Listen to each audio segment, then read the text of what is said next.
بسم اللہ الرحمن الرحیم۔ کافیہ کا چوتھا باب ہے مجرورات، سبق نمبر 1 میں خوش آمدید۔ آج کے سبق کے اندر ہم اس میں مجرور کی تعریف پڑھیں گے۔ عبارت دیکھ لیں۔ المجرورات هو ما اشتمل على علم المضاف الیہ والمضاف الیہ کل اسم نصب الیہ شیء بواسطة حرف الجر لفظا و تقدیرا مرادا فالتقدیر شرطه ان یکون المضاف اسما مجردا تنوینه لیجلیها۔ ترجمہ دیکھ لیں۔ مجرورات ہر ایسا اسم ہے جو مضاف الیہ کی علامت پر مشتمل ہو، اور مضاف الیہ ہر ایسا اسم ہے جس کی طرف کسی چیز کی نسبت کی جائے حرف جر کے واسطہ سے، چاہے حرف جر لفظاً ہو یا حرف جر تقدیراً ہو، اس حال میں کہ اس کو مراد لیا گیا ہو۔ حرف جر تقدیراً ہو، اس کے لیے شرط یہ ہے کہ مضاف ایسا اسم ہو جو تنوین سے خالی کیا گیا ہو اس اضافت کی وجہ سے۔ عبارت ہو چکی ہے، ترجمہ ہو چکا ہے، اب چلتے ہیں اس کی تشریح کی طرف۔ مرفوعات اور منصوبات سے فارغ ہونے کے بعد مصنف رحمہ اللہ تعالیٰ یہاں سے مجرورات کو شروع کر رہے ہیں۔ مجرورات یہ جمع ہے مجرور کی، اور مجرور ہوتا ہے مضاف الیہ، تو گویا کہ مجرور یہ ایک ہی ہوتا ہے مضاف الیہ۔ سوال یہ پیدا ہوتا ہے کہ جب مجرور ایک ہی ہے مضاف الیہ تو پھر یہاں پر جمع کیوں ذکر کی گئی ہے مجرورات؟ دیکھیں اس کا جواب یہ ہے کہ اگرچہ مجرور ایک ہی ہوتا ہے مضاف الیہ، لیکن اس کے افراد کثرت کے ساتھ پائے جاتے ہیں، تو افراد کی کثرت کا اعتبار کرتے ہوئے یہاں پر مجرورات جمع کو ذکر کیا گیا ہے۔ اب اس میں مجرور ہوتا کیا ہے، اس کے آگے تعریف کر رہے ہیں کہ جو مضاف الیہ کی علامت پر مشتمل ہو۔ اب یہاں پہ سوال ہی پیدا ہوتا ہے کہ مضاف الیہ کی علامتیں کون کون سی ہیں؟ دیکھیں مضاف الیہ کی کل 3 علامتیں ہیں۔ ایک اس کی علامت آتی ہے کسرہ، جو کہ مفرد منصرف صحیح پر آتا ہے، جاری مجرد صحیح پر آتا ہے، جمع مکسر منصرف پر آتا ہے، جمع مؤنث سالم پر آتا ہے۔ دوسری جو ہے مضاف الیہ کی علامت وہ ہے فتح، جو کہ غیر منصرف کے اوپر آتا ہے۔ تیسری مضاف الیہ کی علامت ہوتی ہے یا، جو کہ اسماء ستہ مکبرہ کے اوپر آتی ہے۔ تو یہ کل 3 علامتیں ہیں مضاف الیہ کی، تو جو اسم ان 3 علامتوں میں سے کسی ایک علامت کے اوپر مشتمل ہوگا اس کو اسم مجرور کہا جاتا ہے۔ عبارت دیکھیں، فرما رہے ہیں کہ مجرورات یعنی اسم مجرور وہ ہے جو مضاف الیہ کی علامت کے اوپر مشتمل ہو۔ اب مضاف الیہ کی آگے تعریف یہاں سے کر رہے ہیں، کل اسم نصب الیہ شیء۔ علامتیں کون کون سی ہیں؟ 3 علامتیں ہیں جو میں نے آپ کو ایک ایک کر کے بتا دی ہیں۔ آگے دیکھیں، والمضاف الیہ کل اسم نصب الیہ شیء بواسطۃ حرف الجر لفظا و تقدیرا۔ مضاف الیہ کی تعریف کر رہے ہیں کہ مضاف الیہ ہر ایسا اسم ہے جس کی طرف نسبت کی جائے کسی چیز کی حرف جر کے واسطہ سے۔ اب یہ جو ہے نا نصب الیہ، الیہ میں جو ہی ضمیر ہے یہ لوٹ رہی ہے اس اسم کی طرف، یعنی اس اسم کی طرف کسی چیز کی نسبت کی جائے حرف جر کے واسطہ سے۔ اب یہ جو حرف جر کے واسطہ سے نسبت کی جائے گی، یہ حرف جر لفظوں میں بھی ہو سکتا ہے اور تقدیراً بھی ہو سکتا ہے۔ لفظوں میں اس کی مثال ہے جیسے کہ مررت بزید۔ اب یہاں پہ دیکھیں، یہ جو زید ہے یہ مضاف الیہ ہے۔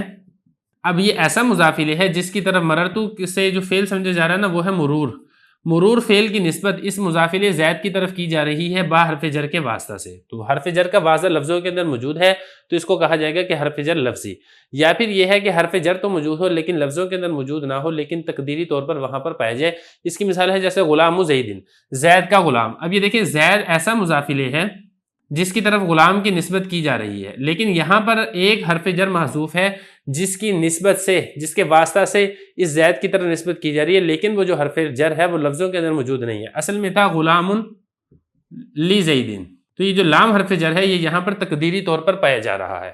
اب اگلا لفظ یہاں پہ سمجھ لیں مرادن کا کیا مطلب ہے۔ دیکھیں مرادن کا مطلب یہ ہے کہ حرف جر تقدیری اس کا جو اثر ہے معنی میں نہ ہو، لفظوں کے اندر ہو، بئی طور کہ جو حرف جر کا جو عمل ہے، یعنی جو جر دیتا ہے اس جر کو لفظوں میں باقی رکھا گیا ہو۔ لہذا مفعول فی اور جو مفعول لہو ہیں، باوجود اس کے کہ وہاں پر فی حرف جر اور لام حرف جر یہ محذوف ہوتا ہے، وہ مضاف الیہ کی تعریف کے اندر داخل نہیں ہوں گے، اس لیے کہ مفعول فی کے اندر فی، اور اسی طرح مفعول لہو میں جو لام ہے اس میں جو حرف جر کا اثر ہے یہ معنی کے اندر ہوتا ہے، لفظوں کے اندر نہیں ہوتا ہے۔ تو مضاف الیہ کے لیے لازم اور ضروری ہے کہ حرف جر کا جو عمل ہے، چاہے وہ حرف جر لفظی ہو چاہے وہ حرف جر تقدیری ہو، اس کا جو عمل ہے وہ لفظوں میں پایا جائے۔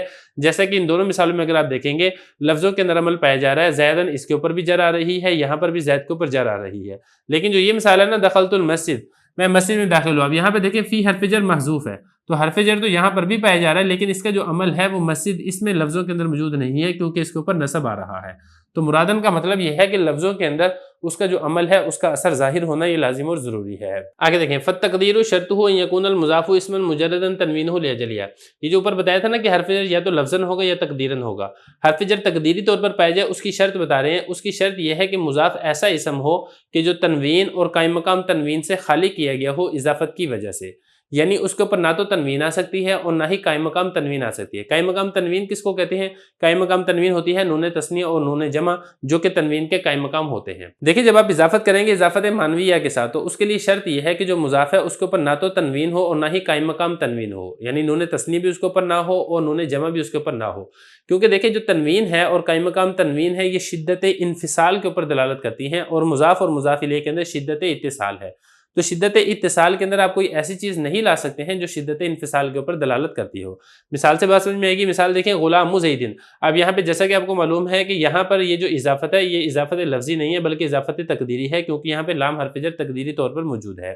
اب اس میں دیکھیں یہ جو غلام مضاف ہے اس کو تنوین سے خالی کر دیا گیا ہے، غلامن آپ نہیں کہیں گے بلکہ آپ کہیں گے غلام زیدن، یہ اسی طریقے سے تنوین بلکہ تنوین نہیں بلکہ قائم مقام تنوین ہو، جیسا کہ غلامان زیدن، اب زید کے دو غلام، اب یہاں پہ غلامان ہی تھا، نون تثنیہ تھا، اس نون تثنیہ سے اس کو خالی کر کے اس کو غلاما زیدن ذکر کیا گیا ہے، تو قائم مقام تنوین سے مضاف کو خالی کر دیا گیا ہے۔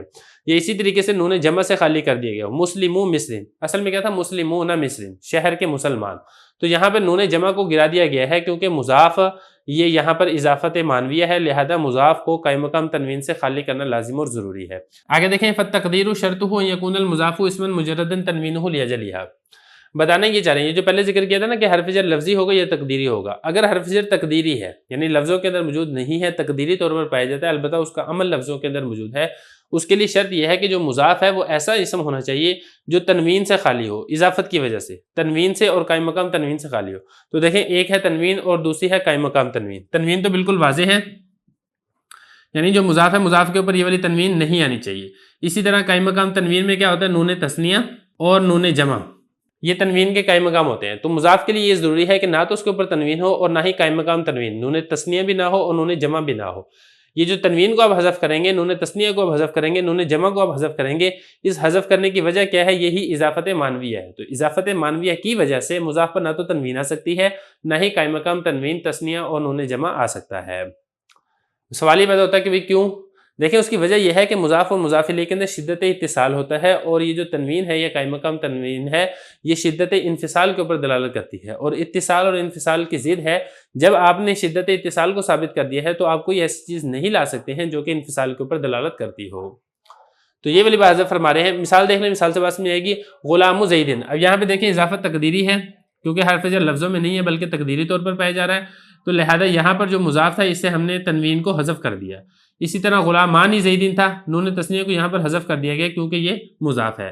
اسی طرح مسلمون مصرین تھا، نون جمع کو یہاں سے حذف کر دیا گیا کیونکہ یہ مضاف ہے۔ تو یہ والی بات حضرت فرما رہے ہیں کہ حرف جر تقدیری ہو، اس کے لیے شرط یہ ہے کہ جو مضاف ہے ایسا اسم ہو جس کو تنوین سے خالی کر دیا گیا ہو، جیسے تنوین سے خالی کیا گیا ہو بالکل ایسے ہی قائم مقام تنوین سے بھی اس کو خالی کر دیا گیا ہو، لاجلہ، اس اضافت کی وجہ سے، یعنی اضافت مانویہ کی وجہ سے۔ بسم اللہ الرحمن الرحیم۔ کافیہ کا چوتھا باب ہے مجرورات، سبق نمبر 2 میں خوش آمدید۔ آج کے سبق کے اندر ہم اضافت مانویہ کے بارے میں پڑھیں گے۔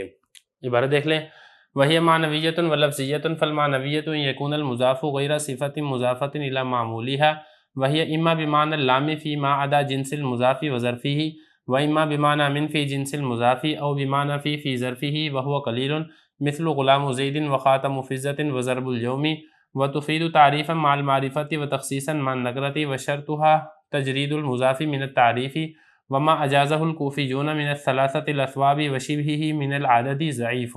ترجمہ دیکھ لیں، اضافت مانویہ اور لفظیہ ہوتی ہے۔ مانویہ یہ ہے کہ مضاف ایسی صفت نہ ہو جو اپنے معمول کی طرف مضاف ہو، اور یہ یا تو لام حرف جر کے معنی میں ہوتی ہے مضاف کی جنس اور ظرف کے علاوہ میں، یا پھر من حرف جر کے معنی میں ہوتی ہے مضاف کی جنس میں، یا پھر فی حرف جر کے معنی میں ہوتی ہے مضاف کے ظرف میں، اور اس معنی میں اس کا استعمال قلیل ہے۔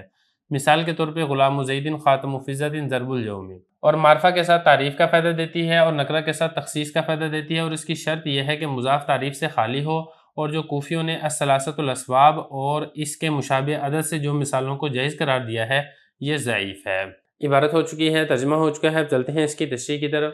دیکھیں حرف جر لفظی ہوگا یا تقدیری ہوگا۔ حرف جر لفظی اور تقدیری کی مثال ہم پہلے پڑھ چکے ہیں۔ حرف جر تقدیری ہو یعنی جو اضافت تقدیریہ ہے، اس کی پھر آگے دو قسمیں ہیں، ایک تو یہ ہے کہ اضافت مانویہ ہو، دوسری ہے اضافت لفظیہ ہو۔ آج کے سبق کے اندر ہم اضافت مانویہ کے بارے میں پڑھیں گے۔ اضافت مانویہ کی تعریف کرتے ہوئے حضرت نے فرمایا ہے کہ اضافت مانویہ ایسی اضافت ہوتی ہے کہ جس میں مضاف ایسا صیغہ صفت نہیں ہوتا ہے جو اپنے معمول کی طرف مضاف ہو،